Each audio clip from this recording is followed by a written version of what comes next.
Well, hello from Ireland's not-so-warm training camp in Portugal, where unfortunately the weather is a bit like it is back home, where storms have absolutely battered the Algarve over the last few days. That hasn't stopped Ireland's preparations for the Six Nations, however. As you can see behind me, they are out on the pitch for their second pitch session of the week ahead of next week's opener against France in Paris. Well, a ball hasn't even been kicked in the Six Nations yet, and it has been full of drama in the Ireland camp. Yesterday, we had the news that Bundee hasn't travelled here to the Algarve with Ireland due to the 4-game ban that he subsequently received for misconduct charges arising from his behaviour around Connacht's defeat to Leinster last weekend.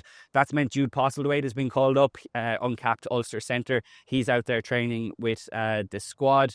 Big opportunity for Jude Postlewaite, obviously, to impress this week. He's been brilliant for Ulster over the last 18 months to 2 years. We also had the injury to Hugo Keenan. He has gone back to Ireland. He fractured his thumb in a really innocuous training incident by all accounts. So that is a big blow. Even though Hugo Keenan hadn't played this season, he was fully expected to come back into the team for that game against France next week. So that opens up a slot at fullback. It'll be very interesting to see where Andy Farrell goes with that. He's got plenty of contenders in the likes of Jacob Stockdale, who, a bit like Jude Postlewaite, has been excellent in an Ulster team that's been really humming this season. Will he get an opportunity to play at fullback? Will it be Cian Tracey, another player who's had a really good season for Leinster in his not so preferred position at fullback, but he's been very good? Of course, Frawley will join Connacht next season in the hope of getting more game time at his preferred position at number 10. The other contenders to wear the number 15 jersey are Jamie Osborne, who, a bit like Hugo Keenan, hasn't played in a long time. He suffered a shoulder injury last November, but as we've seen in the past, think of South Africa a couple of years ago on the summer tour,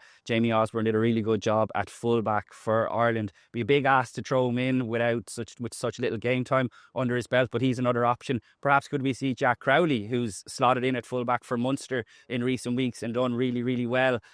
Big call, of course, to make at out half for Ireland as well. And that's a bit of the theme of the first few days, I think, is that you look at the injuries to loose heads. Andrew Borger, Paddy McCarthy, Jack Boyle, that's going to present an opening in the number 1 jersey. It'd be very interesting to see who wears that. You've got contenders in Munster duo Jeremy Loughman, Michael Milne. Of course, 20-year-old Connacht uncapped prop Billy Bowen has also been called into cap since the weekend. Tom O'Toole, the Ulster prop, could also switch across to the loosehead side if Andy Farrell looks to do that. So several options on the table as Andy Farrell looks to nail down his match day 23 for that Six Nations opener in Paris on this day week, on Thursday. It's coming down very fast now.